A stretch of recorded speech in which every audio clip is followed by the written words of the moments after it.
The city was alive with its usual chaos, honking horns, hurried footsteps, and the endless hum of neon lights.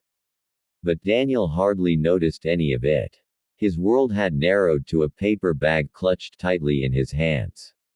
Inside it, there was a small loaf of bread, a carton of milk, and a worn-out storybook he had picked up at a thrift shop for just $2. To anyone else, it might have seemed insignificant. But to Daniel, it was everything. His 7-year-old daughter, Lily, loved bedtime stories. They were her escape from the harsh reality of their cramped one-bedroom apartment, where the heating rattled but rarely worked, and the wallpaper peeled in long, tired strips. For Daniel, those nights of reading by the dim bedside lamp were sacred. It was the one time of day when Lily's laughter rang out freely, unburdened by hunger or worry. Daniel tugged his frayed jacket tighter around himself as the winter wind cut through the street. His shift as a delivery driver had ended hours later than scheduled, and his body ached from hauling heavy packages. But quitting wasn't an option. He'd promised Lily he'd be back before she fell asleep, and he never wanted to break promises, not after all the ones that had been broken for him. As he turned the corner, something caught his attention. A black SUV idling outside a small convenience store. The engine hummed low, exhaust puffing into the cold air. Strange. Cars like that didn't usually linger in this neighborhood. Daniel slowed, his instincts prickling. Through the glass door of the store, he saw the scene unfold like something from a nightmare. A masked man, tall and broad-shouldered, waved a handgun at the terrified cashier. The cashier's trembling hands stuffed bills into a plastic bag, his face pale as chalk. Daniel's heart thudded. He should have kept walking. He had no business getting involved. He had Lily waiting for him at home. But then his gaze shifted, and landed on her. A woman stood frozen by the counter.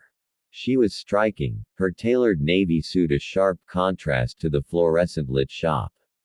A cascade of dark hair framed her face, but what gripped Daniel was the look in her eyes, wide, panicked, yet trying desperately to remain composed. She clutched her handbag to her chest as if it could shield her. Something inside Daniel snapped. He couldn't walk away.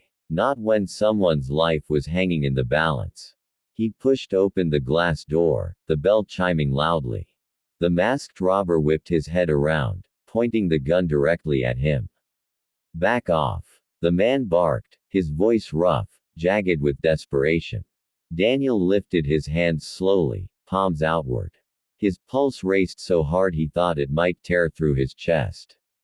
"Easy, man," he said, keeping his voice calm, steady. "Nobody wants trouble." The robber's hand shook as he jabbed the gun toward him. "Stay where you are."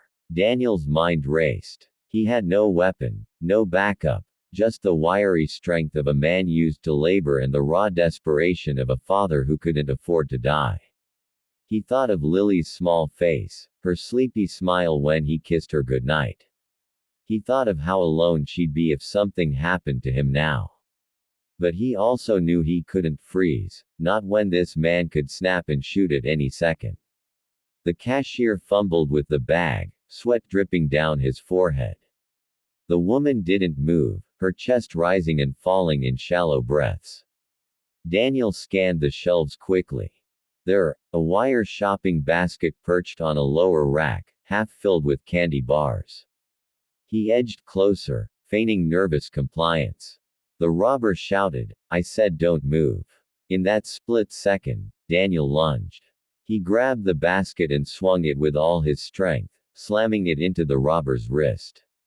The gun clattered to the floor with a metallic clang. The woman gasped. The cashier yelped and ducked behind the counter. The robber roared, fury blazing in his eyes, and threw a wild punch. Daniel staggered back, pain exploding across his jaw, but he didn't let go. He shoved forward, grappling with the man. They crashed into a rack of potato chips, bags raining down like confetti. Daniel fought with everything he had. He wasn't a trained fighter, but survival and fatherhood had hardened him. The robber tried to claw for the gun, but Daniel kicked it away, sending it skidding under a shelf. "Get out!" Daniel shouted to the woman, his voice hoarse. But she didn't move. Her eyes were locked on him, wide with shock and something else, something like disbelief. The robber slammed Daniel against the counter, his elbow digging into Daniel's ribs. Pain shot through him, but he gritted his teeth, forcing himself to push back.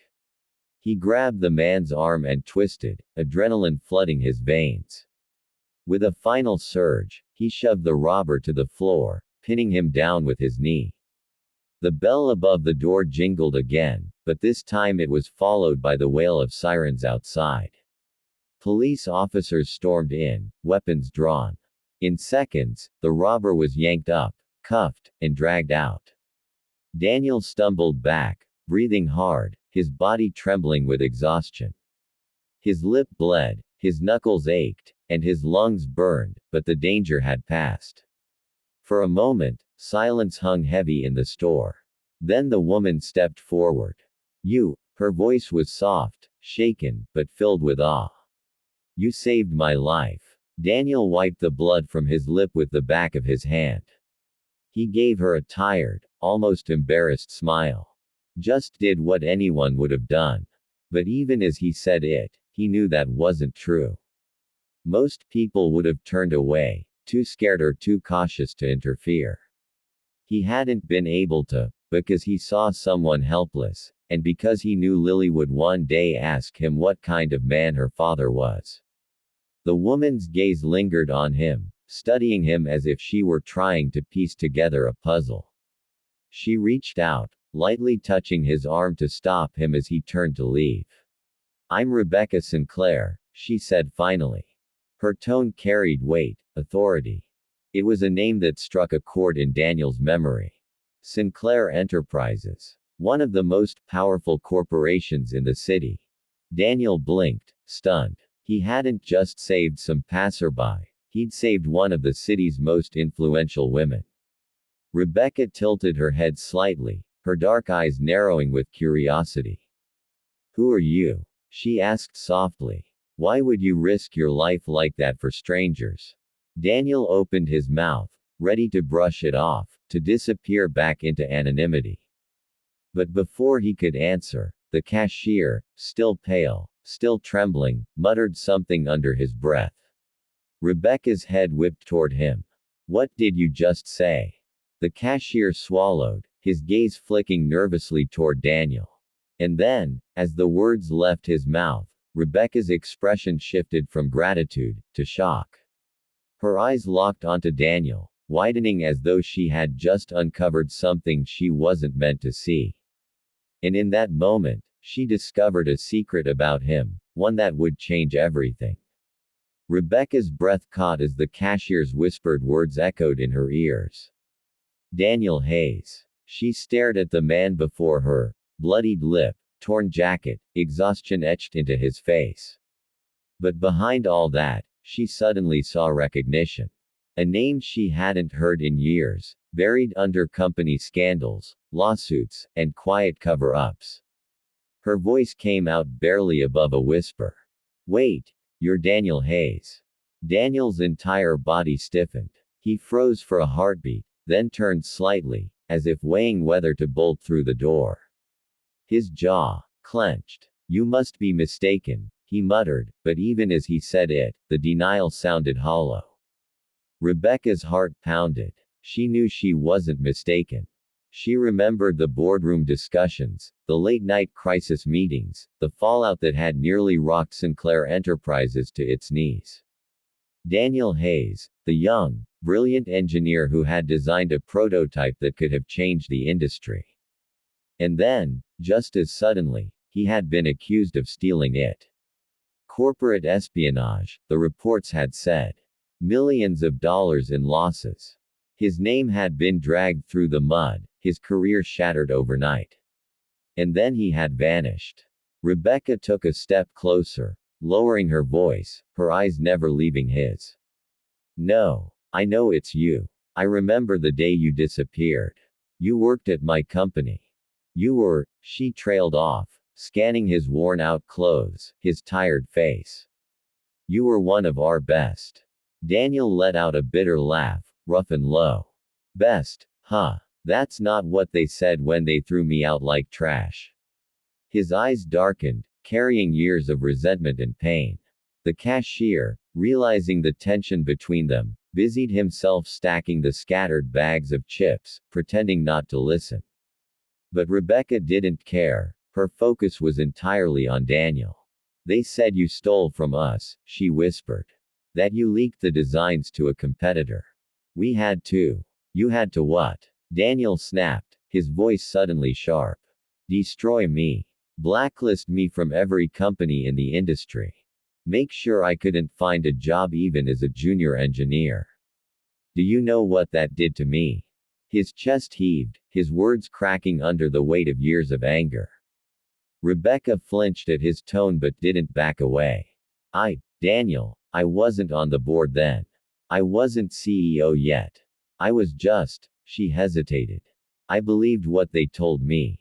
That the evidence was clear. That you betrayed us. Daniel looked away, his jaw tightening.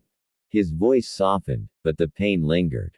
I didn't betray anyone. I was framed. Someone higher up wanted me out, and I was an easy target. They planted files, fake emails, and I couldn't prove it. One day, I had a future. The next, I had nothing. Rebecca's throat tightened. For the first time, she saw the story not through reports and memos, but through his broken eyes. She saw the toll it had taken, the bruises of struggle, the lines of fatigue, the way he spoke of his daughter like she was his only anchor. You lost everything, she murmured. Daniel gave a hollow nod. My wife couldn't handle it. She left. I was left with Lily, barely a toddler back then. She's 7 now. She's my whole world. His expression softened at the mention of her. So I've been driving deliveries, picking up scraps, doing whatever it takes. Every night, I look at her and promise she'll never know just how much we've lost. Rebecca's chest ached. She thought of the little girl waiting at home for him, unaware that her father had once been a man with brilliance, vision, and a future stolen by lies. Silence stretched between them, heavy and raw. Then Rebecca whispered, almost to herself, we ruined you. Daniel's eyes flicked to hers, filled with guarded skepticism. And what? You're here to say sorry. That doesn't change anything. I don't need your pity. He started to turn, his steps dragging toward the exit. But Rebecca couldn't let him walk away. Not after what he had just done. Not after realizing the truth. She moved quickly, stepping in front of him, her voice firmer now. No. This isn't about pity. You saved my life tonight, Daniel. And I believe you. I believe you didn't do what they said. Daniel froze, studying her. Years of disappointment had taught him not to trust words easily. But there was something in her gaze, earnest, steady, unflinching, that made him pause. Rebecca took a breath. I'm CEO now. Things are different. I have the power to look deeper into your case. To find the truth. To expose whoever did this to you. Her eyes locked on his. If you'll let me, I want to help you. Daniel let out a shaky laugh, half disbelief, half bitterness. Help me. After all this time, what good would that do? My name's already mud. I'm nobody. You're not nobody, Rebecca said firmly, her voice cutting through the air. I saw you tonight. You didn't hesitate to put yourself in danger for people you didn't even know. That's not a thief. That's not a traitor. That's a man of honor. Her words hit him harder than any punch the robber had thrown. For years, he had carried the weight of the world's judgment, silently swallowing the injustice. Hearing someone, especially her, say otherwise made something stir inside him. A flicker of hope he thought he'd buried forever. Still, his voice wavered with doubt. And if you're wrong, if you dig in, it ruins you too. Rebecca didn't hesitate. Then so be it. But I won't let lies destroy good people anymore. Not when I can stop it. Daniel studied her, his guarded expression slowly softening. For the first time, he allowed himself to believe that maybe, just maybe, the truth could come to light. He thought of Lily. Of her small hands clutching his as she asked why he always looked so tired. Of her innocent belief that he was a hero, even when he felt like a failure. He took a deep breath. All right, he said finally, his voice low but resolute. For Lily. If you're serious about this, I'll stand with you. But only because she deserves to know her father's not the man they painted him to be. A slow smile spread across Rebecca's face, warm, genuine, and filled with determination. Then it's settled. Tomorrow, you'll come with me to Sinclair Enterprises. We'll dig up the past, and we'll find the truth. Together. Outside, the flashing police lights painted the streets in red and blue. Daniel glanced at them, then back at Rebecca. For years, he had lived in the shadows, crushed by false accusations and silent battles. But now, for the first time, he felt like maybe he wasn't alone. As they stepped out of the store into the cold night, a strange partnership was born, not just between a disgraced single father and a powerful CEO, but between two people bound by truth, redemption, and the determination to fight back against the lies that had once torn a life apart. Daniel adjusted the paper bag still clutched in his hand, the bread, the milk, the little storybook for Lily. Tonight, he would go home and read to her, like always. But tomorrow, maybe, just maybe, he could begin writing a new story for them both.